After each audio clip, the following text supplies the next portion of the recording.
નમસ્તે વિદ્યાર્થી મિત્રો, કર્મયોગ પરિવાર વતી ફરી આજના આ ઓનલાઈન ક્લાસીસમાં આપ સૌ વિદ્યાર્થીઓનું હાર્દિક સ્વાગત છે. તો વિદ્યાર્થી મિત્રો કે ધોરણ 9માં 8મો પાઠ છે કે કાસાયાણામ કહ અપરાધ. તો કાસાયાણામ એટલે ભગવા, કહ એટલે કયો, અપરાધ એટલે અપરાધ. તો ભગવા વસ્ત્રોનો શો અપરાધ? સરસ મજાનો અહીંયા આપણા 8મા પાઠનો છે, આપણે અભ્યાસ કરવાનો છે. તો વિદ્યાર્થી મિત્રો, આપણે જે ભગવા વસ્ત્રો આવે, કેસરિયા ભાગા આવે, એટલે આપણે આપણા જે સજ્જન લોકો હોય, સાધુ સંતો હોય, તો એનું આપણું દ્રશ્ય પ્રત્યક્ષ આપણને થાય છે. તો આપણે સમાજમાં ઘણા બધા આપણે જોઈએ કે સાધુ સંતો હોય તો એ ભગવા વસ્ત્રોને પરિધાન કરે છે. તો એની એક એ પરંપરા છે. પરંતુ અહીંયા જે મહાત્મા ગાંધીજી અને જે સત્યપાલ બંને વચ્ચે જે વાતચીત થાય છે, તો એમાં મહાત્મા જે ગાંધીજી છે, તો એ ભગવા વસ્ત્રોનો કઈ વસ્તુ સંન્યાસ સાથે કયો સંબંધ છે, તો એનું ધ્યાન કેન્દ્રિત કરતો આ પાઠ છે. તો આપણે ખબર છે કે કાલે જ આપણે 2જી તારીખે જે કહેવાય 2 ઓક્ટોબર એટલે આપણા રાષ્ટ્રપિતાનો જન્મદિવસ. અને તો આપણા રાષ્ટ્રપિતા હતા અને એ સમય દરમિયાન કહેવાય કે દક્ષિણ આફ્રિકાથી આવી અને ભારતના જે અન્ય પ્રત્યક્ષ અનુભવો કર્યા ગુલામીના, ને એ ભારતમાં આવીને 1915થી 48 સુધી જે ગાંધી યુગ તરીકે સમય ઓળખવામાં આવે છે. તો આ સમય દરમિયાન આપણા ભારત દેશને આઝાદ કરવા મહાત્મા ગાંધીજીએ ઘણા બધા પ્રયત્નો કર્યા હતા. તો એ સમય દરમિયાન જે સત્યપાલજી એ ગાંધીજીની જે આ ભારત દેશને સ્વતંત્રતા કરવા માટે જે પ્રયત્ન કરવામાં આવે છે, જે સેવા કરવામાં આવે છે, તો એનાથી પ્રભાવિત થઈ અને સત્યદેવ નામના સજ્જન છે, સત્પુરુષ છે, તે પણ દેશની સેવા કરવા માટે મહાત્મા ગાંધીના કાર્યથી પ્રભાવિત થઈ અને તે પણ ગાંધીજી સાથે જોડાવા માગે છે. પરંતુ જ્યારે એ સત્યદેવ છે તે મહાત્મા ગાંધીજી પાસે જાય છે અને ત્યારે કહે છે કે હું પણ તમારા કાર્યથી પ્રસન્ન છું, મારે પણ દેશની સેવા કરવી છે. અને એ સમય દરમિયાન જે આપણા રાષ્ટ્રપિતા મહાત્મા ગાંધીજી છે તે સત્યદેવને કહે છે કે જો તમારે દેશની સેવા કરવી હોય, અમારા આશ્રમમાં પ્રવેશ કરવો હોય, તો તમારે ભગવા વસ્ત્રનો ત્યાગ કરવો પડશે. તો એટલા એ સમય દરમિયાન જે સત્યદેવ છે તે કહે છે કે ભગવા વસ્ત્ર કે કાસાયાણામ કહ અપરાધ. તો ભગવા વસ્ત્રનો શો અપરાધ? તો આ સરસ મજાનો આપણે પાઠનો છે તે અભ્યાસ કરવાનો છે. તો આપણે જોઈએ કે મહાત્મા ગાંધીની સાથે કાકા સાહેબ કાલેલકરે ઘણા સમય સુધી કામ કર્યું હતું. કેમ કે મહાત્મા ગાંધીજી સાથે રહી અને એના વિચાર વિમર્શ કરવા, એમની સાથે વાતચીત કરવી, એના વિચારોથી પ્રભાવિત થવું, તો આવો જ એમની નજીકમાં રહેવાનો લાભ છે દરેક વ્યક્તિને મળતો ન હતો. કહેવાય કે મહાન વ્યક્તિ હોય તો એમની પાસે આપણે એને સાનિધ્યમાં રહેવું હોય, તો આપણે સૌ પણ આપણામાં પણ એવી જે વસ્તુ જ્ઞાન હોવું જોઈએ કે એમના આપણી સાનિધ્યમાં રહી શકીએ. તો એવી રીતે મહાત્મા ગાંધીજીના સાનિધ્યમાં દરેક લોકો ન રહી શકતા. પરંતુ અહીં જે કાકા સાહેબ કાલેલકર, આપને ખબર છે ગુજરાતી સાહિત્યના કવિ છે, તો એમના એક મહાત્મા ગાંધીજીના જે સંપર્કમાં ઘણો સમય છે તે રહ્યા હતા અને ઘણું બધું જે કામ છે તેમણે કર્યું હતું. અનેક વર્ષો સુધી તેમને મહાત્મા ગાંધીની સાથે રહેવાનો, ફરવાનો તથા વિચાર વિમર્શ કરવાનો અવસર મળ્યો હતો. હવે કહેવાય કે અનેક વર્ષો સુધી કે મહાત્મા ગાંધીજીના એક સંપર્કથી, એક મુલાકાતથી ઘણા બધા લોકો પ્રભાવિત થઈ જતા. કેમ કે એની જે રાજનીતિમાં જે કુશળતા હતી, કાર્ય કરવાની જે ક્ષમતા હતી, આવડત હતી, કામ કરાવવાની જે આવડત હતી, ખૂબ જ છે એ શ્રેષ્ઠ હતી. તો એવી રીતે કોઈ વ્યક્તિ એક મુલાકાતમાં પ્રભાવિત થઈ જતું હોય તો વિદ્યાર્થી મિત્રો એના સાનિધ્યમાં રહેવાનો, એની સાથે કામ કરવાનો જેને લાભ મળ્યો હોય તો એ વ્યક્તિને ઘણું બધું છે એક બાપુમાંથી શીખવા મળ્યું હશે. એટલા માટે શું કહે છે કે અનેક વર્ષો સુધી તેમને મહાત્મા ગાંધીની સાથે રહેવાનો, ફરવાનો તથા વિચાર વિમર્શ કરવાનો અવસર છે તે કાકા સાહેબ કાલેલકરને મળ્યો હતો. આવા વિવિધ અવસરોમાં ઘટેલી કેટલીક મહત્વની ઘટનાઓને કાકા કાલેલકરે પોતાની સાહિત્યિક પ્રતિભાવથી સુરેખ રીતે આકાર આપ્યો છે. તો આવામાં ઘણા બધા જે અવસરો થયા, ઘણા બધા પ્રસંગો થયા. કેમ કે મહાત્મા ગાંધીની સાથે કાકા સાહેબ કાલેલકર ઘણા વર્ષો સુધી રહ્યા, તો એની વચ્ચે રહ્યા એ સમય દરમિયાન ઘણા બધા જે પ્રસંગો, ઘણા બધા જે ઘટનાઓ છે તે બની. તો એવા ઘણા બધા પ્રસંગો છે એ કાકા સાહેબ કાલેલકરે પોતાની સાહિત્યિક શ્રેણીમાં એને ઘણા બધા લેખો છે એ બાપુ વિશે લખ્યા છે. એમાંથી અનેક ઘટનાઓ આજે આપણને પ્રેરણા પૂરી પાડી રહી છે. કાકા સાહેબ દ્વારા ગુજરાતી ભાષામાં લખાયેલી આવી જ એક રોચક ઘટનાઓ સરળ સંસ્કૃત અનુવાદ તેમજ તેનું જરૂરી સંપાદન કાર્ય કરીને પ્રસ્તુત પાઠ તૈયાર કરવામાં આવ્યો છે. હવે અહીં શું કીધું કે ઘણી બધી કાકા સાહેબ કાલકર દ્વારા ગુજરાતીમાં ઘણી બધી લખાયેલી રોચક એટલે આપણે રસ પડે એવી જે ઘટનાઓ છે, તો એક ઘટનાને છે એ સંસ્કૃતમાં સંપાદિત કરી અને આપણો આ પાઠ છે એ તૈયાર કરવામાં આવ્યો છે. સેવા કાર્યમાં માણસે પોતાની પ્રતિષ્ઠા બાધક ન બને તે સતત ધ્યાન રાખવું જોઈએ, એ આ ઘટનાનો મુખ્ય ઉપદેશ છે. હવે કઈ વસ્તુ કે આપણી કદાચ કોઈ પણ લોકોની આપણે સેવા કરતા હોય અને એ સમય દરમિયાન આપણી કોઈ પ્રતિષ્ઠા હોય, આપણું માન સન્માન હોય અને બીજા લોકોને બાધક ના બને, તો એનું આપણે સતત ને સતત આપણે ધ્યાન રાખવું જોઈએ. દાખલા તરીકે કોઈ મહાન સંત હોય અને એ સંત આપણી સેવા કરવાની ઈચ્છા ધરાવે, તો આપણે જ એ મહાન સંત હોય એને આપણે ક્યારેય સેવા કરવા દેતા નથી, પરંતુ આપણે જ એમની સેવા કરવાનો આગ્રહ રાખીએ છીએ. તો આપણી જે પ્રતિષ્ઠા છે, આપણો બાહ્ય મોભો છે, એ આપણું જે ધ્યેય હોય, આપણું જે લક્ષ્ય હોય અને એ લક્ષ્ય સુધી પહોંચવામાં બાધારૂપ આપણો બાહ્ય પોશાક છે તે થવો જોઈએ નહીં. અને એ જ વસ્તુ અહીંયા એ લેખક છે તે કહેવા માગે છે.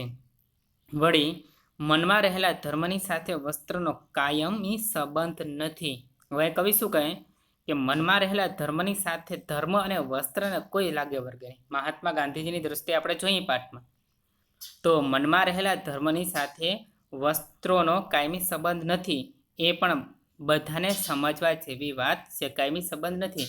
આપણું મન, આપણા વસ્ત્ર, આપણા ધર્મ, તો એને કાયમી સંબંધ છે તે હોતો નથી. એ વસ્તુ ઉપર ધ્યાન કેન્દ્રિત કરતો આ પાઠનો આપણે અભ્યાસ કરવાનો છે. હવે આપણે જોઈએ કે મહાત્મા ગાંધી મહોદય સ્વાતંત્ર્ય આંદોલનમ પ્રારંભત. હવે શું કહે કે મહાત્મા એટલે મહાત્મા ગાંધી મહોદયે સ્વાતંત્ર્ય આંદોલનમ પ્રારંભત, સ્વાતંત્ર્ય આંદોલનની શરૂઆત કરી હતી. મહાત્મા ગાંધી મહોદય સ્વાતંત્ર્ય આંદોલનમ પ્રારંભત.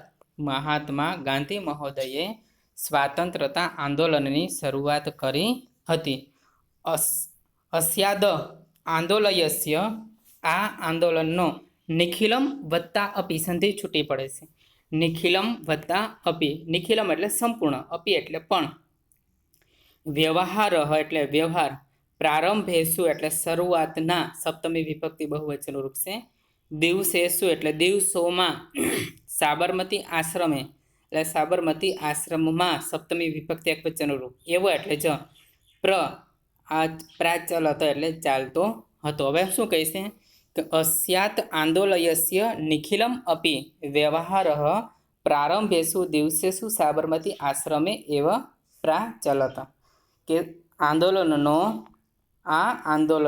સંપૂર્ણ વ્યવહાર શરૂઆતના દિવસોમાં સાબરમતી આશ્રમમાં જ ચાલતો હતો. હવે શું કહીશે કે આ આંદોલનનો સંપૂર્ણ વ્યવહાર પણ પ્રારંભેસુ એટલે શરૂઆતના, દિવસેસુ એટલે દિવસોમાં, સાબરમતી આશ્રમે એવા પ્રાચલત, સાબરમતી આશ્રમમાં ચાલતો હતો.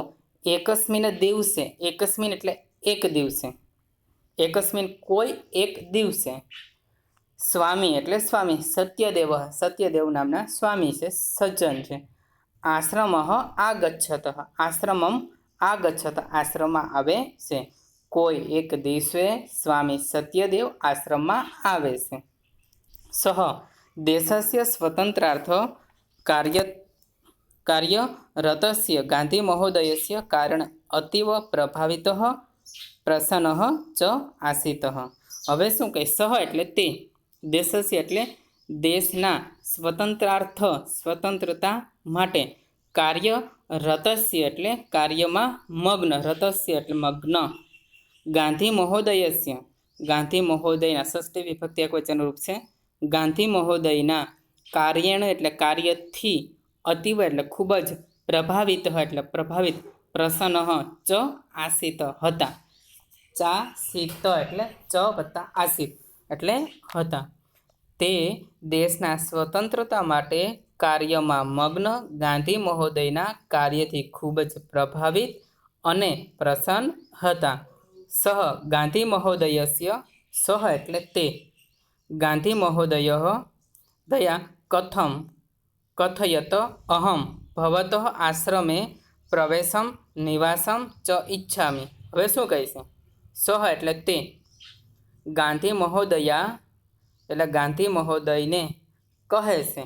અહમ એટલે હું, ભવતઃ એટલે તમારા, આશ્રમે એટલે આશ્રમમાં, પ્રવેશમ એટલે પ્રવેશ, ચ એટલે અને, નિવાસમ એટલે નિવાસ કરવા, ઈચ્છામી એટલે ઈચ્છું છું.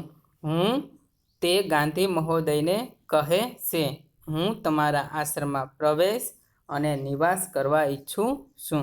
દેશસ્ય સ્વતંત્રતાએ કાર્ય કર્તુમ મમ અપી મહતી ઈચ્છા વર્તતે. હવે શું કહી કે દેશસ્ય સ્વતંત્રતાએ દેશની સ્વતંત્રતા કાર્ય એટલે કાર્યમાં, કરતું એટલે કરવાની, મમ વત્તા અપી મારી પણ, મહતી એટલે મોટી, ઈચ્છા એટલે ઈચ્છા, વર્તતે એટલે છે. દેશના સ્વતંત્રતાના કાર્ય કરવાની મારી પણ મોટી ઈચ્છા છે. હવે આપણે જોઈએ કે આપણે જે સ્વતંત્રતાનું આંદોલન હતું 1942માં એની શરૂઆત થાય વિદ્યાર્થી મિત્રો, અને 15મી ઓગસ્ટ 1947ના દિવસે આપણો ભારત દેશ છે તે આઝાદ થાય છે. તો અહીંયા છે તે ગાંધી મહોદય છે સ્વતંત્રતા આંદોલનની શરૂઆત કરી અને એના કાર્યથી પ્રભાવિત થઈ અને સ્વામી સત્યદેવ છે એ મહાત્મા ગાંધીજીને કહે છે. શું કહે છે કે સહ દેશસ્ય સ્વતંત્રાર્થમ કાર્યરત ગાંધી મહોદયસ્ય કાર્ય અતિ પ્રભાવિત ચ પ્રસન્ન. તે દેશના સ્વતંત્રતા માટે કાર્યમાં મગ્ન ગાંધી મહોદયના કાર્યથી ખૂબ જ પ્રભાવિત અને પ્રસન્ન હતા. સહ ગાંધી મહોદયમ અકથયત અહમ ભવતઃ આશ્રમે પ્રવેશમ ચ નિવાસમ ઈચ્છામિ. તે ગાંધી મહોદયને કહે છે હું તમારા આશ્રમમાં પ્રવેશ અને નિવાસ કરવા ઈચ્છું છું. દેશસ્ય સ્વતંત્રતાએ કાર્ય કર્તુમ મમ અપી મહતી ઈચ્છા વર્તતે. દેશના સ્વતંત્રતાના કાર્ય કરવાની મારી પણ મોટી ઈચ્છા છે. આપણે જોઈએ છીએ વિદ્યાર્થી મિત્રો કે મહાત્મા ગાંધી સામે ઊભા છે અને એક બાજુ જે સત્યદેવ છે એ સંત ઊભા છે, બને છે તે વાતચીત કરે છે. સામે સરસ મજાનો આપણો કહેવાય કે સાબરમતી આશ્રમ છે એનું દ્રશ્ય પણ આપણા મન ઉપર છે તે ધ્યાન દોરે છે. આપણે ખબર છે કે ત્યાર પછી અમદાવાદમાં રહીને સાબરમતી આશ્રમની છે તે સ્થાપના કરે છે. હવે જોઈએ કે સત્ય દિવસ્ય પ્રસ્તાવ ગાંધી મહોદય સ્વીકૃત્વા. હવે શું કહી કે સપ્તમી વિભક્તિનું રૂપ છે કે સત્યદેવસ્ય સપ્તમી વિભક્તિ એક વચન, સત્યદેવના પ્રસ્તાવ એટલે પ્રસ્તાવને ગાંધી મહોદય મહાત્મા ગાંધીજીએ સ્વીકૃતવાન સ્વીકાર કર્યું. હવે અહીં સ્વામી સત્યદેવ ગાંધીજી પાસે આવીને કહે છે કે મારે પણ તમારા આ દેશના કાર્યમાં કામ કરવું છે, મારે તમારા આશ્રમમાં છે તે પ્રવેશ કરવો છે ને હું નિવાસ કરવા માગું છું. એટલે મહાત્મા ગાંધીજી કહે છે કાંઈ વાંધો મને કંઈ વાંધો નથી. એટલા માટે શું કહે કે સત્ય દિવસ્ય પ્રસ્તાવ ગાંધી મહોદય સ્વીકૃત્વા. સ્વામી સત્યદેવનો પ્રસ્તાવ ગાંધી મહોદયે સ્વીકાર કર્યો. ગાંધી મહોદય અકથયત. વિદ્યાર્થી મિત્રો શું કહે છે? ગાંધી મહોદય અકથયત. ગાંધી મહોદય કહે છે સાચું, સારું. સ્વાગતમ અત્રમ ભવત ભવતઃ અત્ર સ્વાગતમ. અહીં તમારું સ્વાગત છે. સાચું એટલે ભલે, સારું. સ્વાગતમ ભવતઃ સ્વાગતમ અત્ર. અહીં તમારું સ્વાગત છે. આશ્રમ વત્તા અયમ. સંધિ છૂટી પડે છે કે આશ્રમ વત્તા અયમ. અયમ એટલે આ, આશ્રમ એટલે આશ્રમ, ભવત એટલે તમારો, એવ એટલે જો. આ આશ્રમ તમારો જ છે. કિંતુ મહાત્મા ગાંધી શરત મૂકે છે વિદ્યાર્થી મિત્રો, કિંતુ આશ્રમ પ્રવેશાત પૂર્વે ભવતા કાષાય વસ્ત્રાણામ ત્યાગ કરણીય. હવે આ આશ્ચર્યચકિત થઈ જાય. હવે શું કહે છે? હવે સ્વામી સત્યદેવ છે મહાત્મા ગાંધીજીને કહે છે કે હું તમારા આશ્રમમાં છે તે પ્રવેશ કરવા અને નિવાસ કરવાની મારી ઈચ્છા છે. મહાત્મા ગાંધીજી કહે છે કે કાંઈ વાંધો નહીં, કે આ આશ્રમ છે તે તમારો જ છે, કે સાધુ ભલે અહીં તમારું સ્વાગત છે. અયમ આશ્રમ અભવત એવ. આ આશ્રમ તમારો જ છે. કિંતુ એટલે પરંતુ. આશ્રમ પ્રવેશાત આશ્રમમાં પ્રવેશતા પૂર્વે એટલે પહેલાં. ભવતા એટલે તમારે. કાસાય વસ્ત્રનામ ત્યાગમ કરણીય ભગવા વસ્ત્રનો ત્યાગ કરવો પડશે. ગાંધી મહોદયસ્ય આદેશ શ્રુત્વા આશ્ચર્યવિંતઃ સ્વામી સત્યદેવ મનસી અકુપ્યત. અકુપ્યત એટલે ગુસ્સે થવું અથવા તો ક્રોધે ભરાઈ જવું.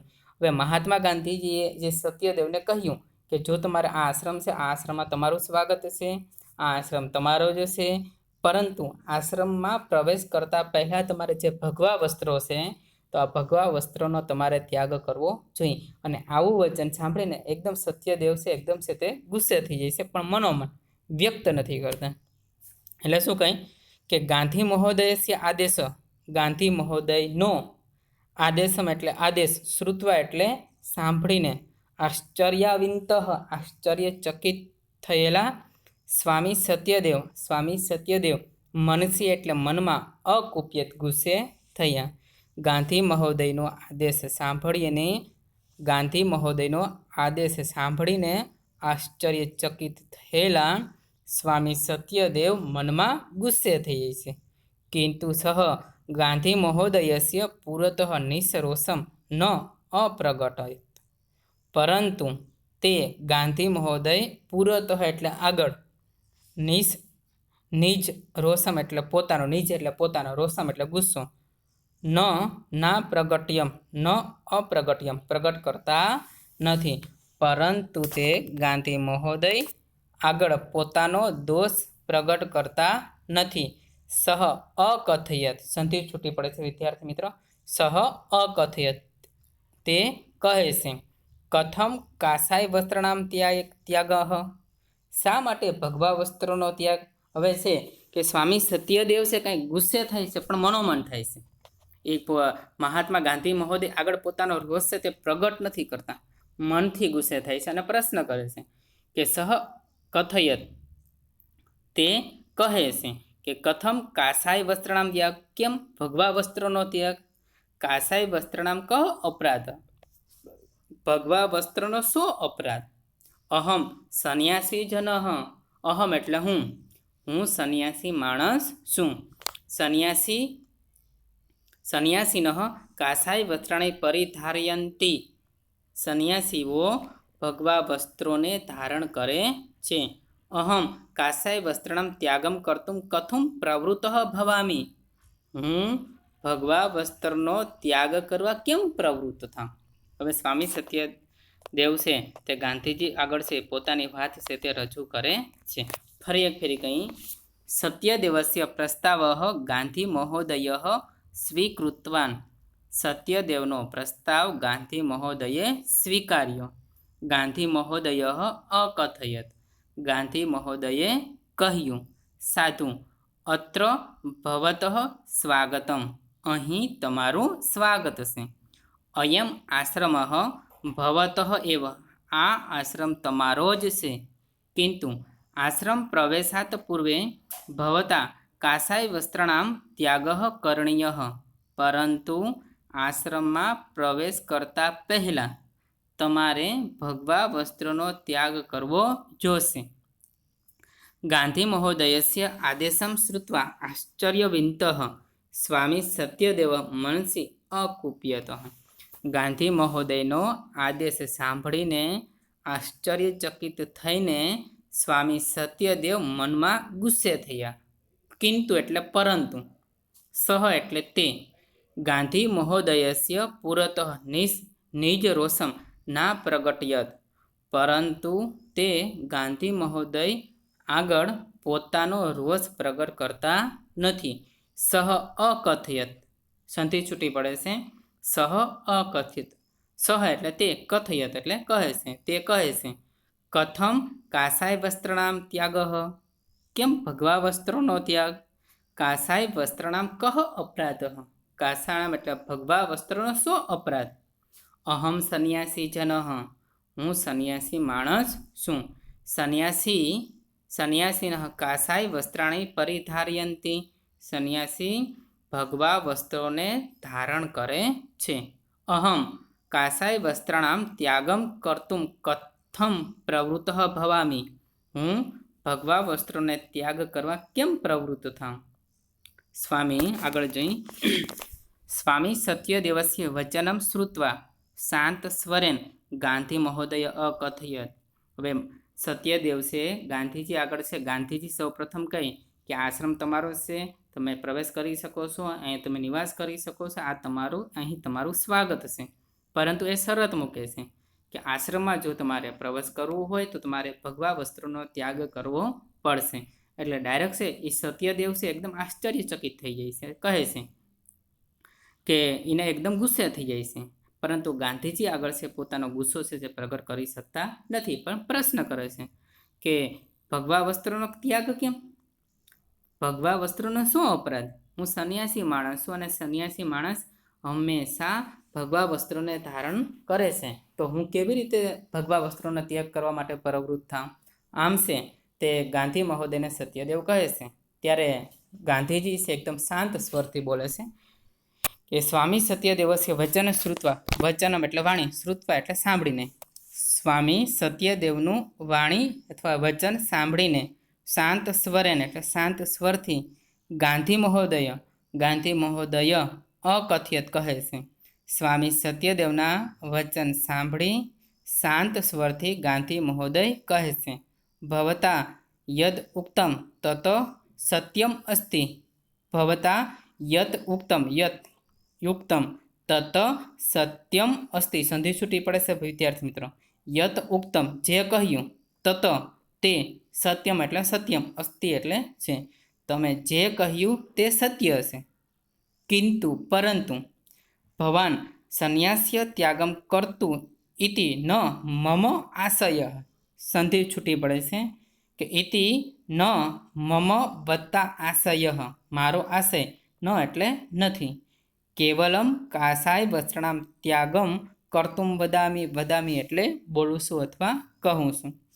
સ્વામી સત્યદેવનું વચન સાંભળીને શાંત સ્વરથી ગાંધી મહોદયે કહ્યું, ભવતા તમે યત ઉક્તમ જે કહો તે સત્ય છે, ગાંધી મહોદય કહે છે તમે જે કહ્યું તે સાચું છે, પરંતુ ભવાન તમે સંન્યાસ્ય ત્યાગમ કરતું ઇતિ ન મમ આશય, પરંતુ તમે સંન્યાસનો ત્યાગ કરો એવો મારો આશય નથી, કેવલમ કાસાય વસ્ત્રાણામ ત્યાગમ કર્તુમ વદામી, માત્ર ભગવા વસ્ત્રોનો ત્યાગ કરવાનું કહું છું।